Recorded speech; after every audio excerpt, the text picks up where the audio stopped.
His name is Yeshua, which means salvation.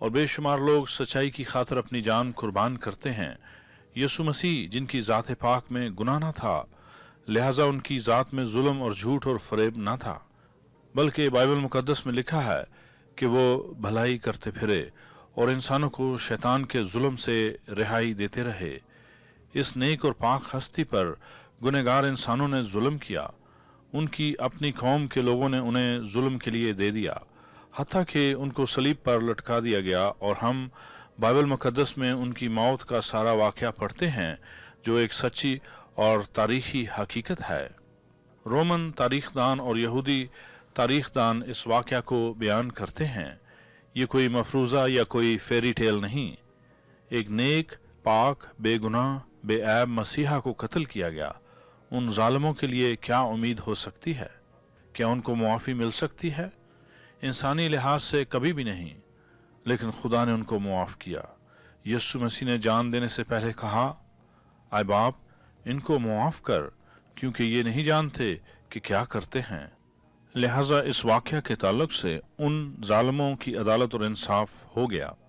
خدا کے بیٹے نے وہ تمام ظلم تمام انسانوں کو بچانے کی خاطر سہا، اور اگر وہ خود ایسا نہ کرتا تو پھر پوری انسانیت کے لیے کوئی امید نہ تھی۔ ان ظالموں کو معاف کر کے خدا نے ثابت کیا کہ یہ سارا انتظام اس کی طرف سے تھا، اور اب یسوع مسیح کے وسیلہ ہی نجات اور گناہوں کی معافی ملتی ہے تمام گناہوں سے۔ انصاف اور عدالت اور محبت کے تمام تقاضے اسی میں پورے ہوتے ہیں۔ خدا کی محبت انسان کے ظلم پر غالب آتی ہے۔ اگر انسان خدا کی محبت کو گلے لگاتا ہے، اگر انسان خدا کی محبت کو رد کرتا ہے، تو انسان ظلم کو پسند کرتا ہے اور ظلم کرتا ہے اور ظلم کو سہتا ہے، اور نہ وہ معافی پاتا ہے اور نہ معاف کرتا ہے۔ لہذا وہ اپنا ہی اصول اور اپنا ہی قانون اور اپنی ہی شریعت لکھتا ہے، اور وہ اپنا ہی جج بنتا ہے۔ اس کا اصول کہتا ہے، ظلم کا بدلہ ظلم۔ وہ دوسروں پر ظلم کرتا ہے اور بدلے میں اسے ظلم ہی ملتا ہے۔ شیطان سب سے بڑا ظالم ہے اور ظلم اس کا بیج ہے۔ وہ انسانوں کے دلوں میں بویا گیا ہے، وہ نفرت کا بیج ہے۔ خدا محبت ہے اور وہ ہر دل میں محبت کا بیج بوتا ہے۔ وہ آپ کے دل میں بھی محبت کا بیج بونا چاہتا ہے۔ اس بیج سے زندگی ملتی ہے، ہمیشہ کی زندگی، پرامن زندگی، اطمینان سے بھری زندگی، پاک زندگی، نیک زندگی، خدا کی زندگی۔ خدا زندگی کی الٹیمیٹ سورس ہے اور اس کی کوئی آخر نہیں۔ وہ انسانوں کو بھی ویسی ہی زندگی دیتا ہے جب انسان محبت کا بیج قبول کرتے ہیں اپنے دل میں۔ میرے عزیز، کیا کبھی آپ پر ظلم ہوا ہے؟ اور کیا کبھی آپ نے کسی پر ظلم کیا ہے؟ کوئی چھوٹی سی بے انصافی، کوئی جھوٹ، کوئی فریب، کوئی مکاری، کوئی الزام تراشی، کوئی فساد، کوئی چغلی، کوئی بے وفائی، اور اس طرح کی بہت سی باتیں، اور آپ نے سمجھا ہو کہ یہ تو زندگی کا حصہ ہے، اسی کا نام زندگی ہے۔ آپ کا خیال تو ٹھیک ہے، لیکن ایک بات ہے، تمام مظلوم انسانوں کی روحیں خدا کے حضور انصاف مانگتی ہیں، اور چونکہ خدا کامل ہے، وہ پرفیکٹ ہے، اس لیے ہر بات کا انصاف ہوگا۔ جو ظلم آپ نے کیا ہے دوسروں پر، اس کا انصاف ہوگا، اور جو ظلم آپ پر کیا گیا ہے اس کا انصاف بھی ہوگا، ضرور بر ضرور۔ بائبل مقدس میں لکھا ہے کہ جو شخص جس قانون، قاعدہ یا شریعت کے مطابق چلتا ہے، پہلے اسی کے مطابق اس کا انصاف ہوگا کہ کس حد تک اس نے اسے پورا کیا ہے۔ اگر کسی شریعت کے 1000 مختلف قوانین ہیں، اور اگر ایک بھی قانون توڑا گیا، تو اس صورت میں وہ شریعت پوری نہیں کی گئی، بلکہ وہ شریعت توڑی گئی۔ لہذا اس شریعت کا توڑنے والا مجرم ہے اور سزا کا حقدار، اور ضرور ہے کہ عدالت میں لایا جائے اور انصاف کیا جائے۔ شریعت ظاہر کرتی ہے کہ اگر یہ قانون توڑا جائے تو ایسی سزا ملے گی۔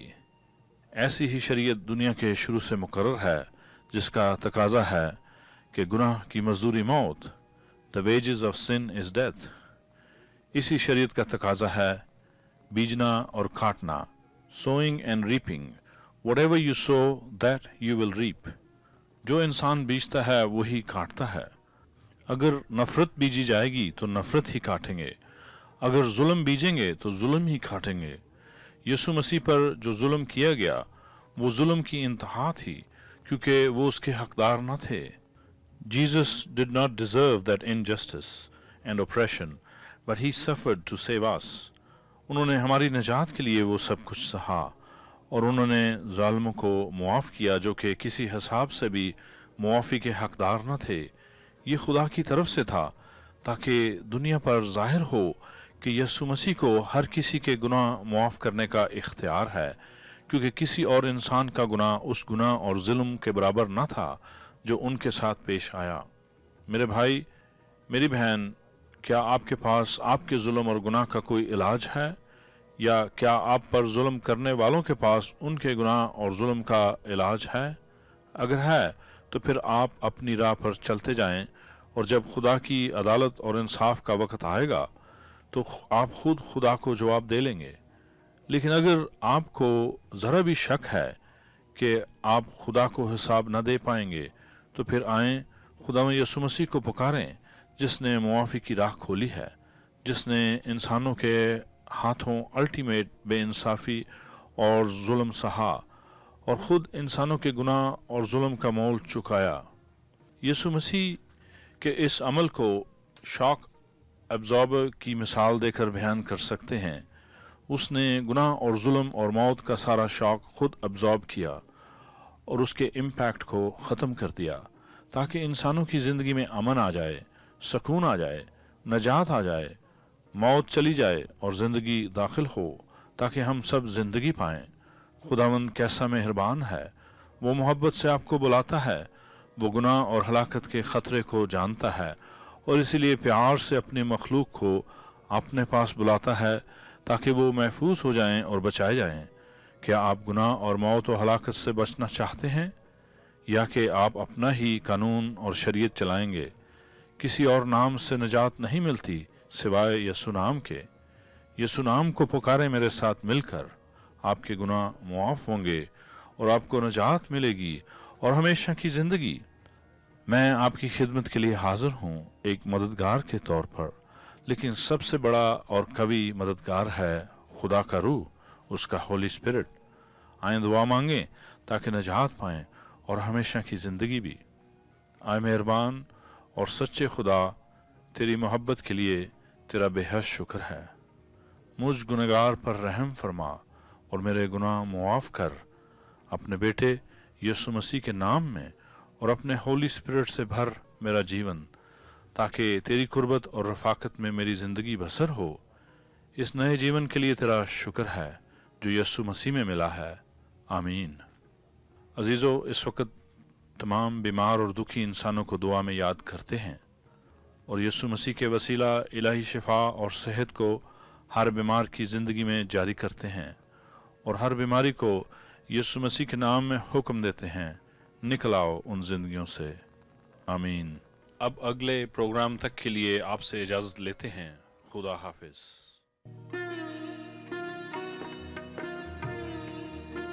یسوع مسیح کے زندہ جلالی نام میں آپ سب کی خدمت میں سلام۔ مسیح میڈیا منسٹری میں آپ سب کو خوش آمدید کہتے ہیں۔ مسیح میڈیا منسٹری کی پیشکش محبت کی پکار کے پیغامات کو سوشل میڈیا پر شیئر کرنے کا آغاز حال ہی میں کیا گیا۔ ہمارے پیغامات یوٹیوب، فیس بک، ٹویٹر اور انسٹاگرام پر شیئر کیے جاتے ہیں۔ ان پیغامات کو دیکھ کر لائک کریں اور دوستوں احباب کے ساتھ شیئر کریں۔ شکریہ۔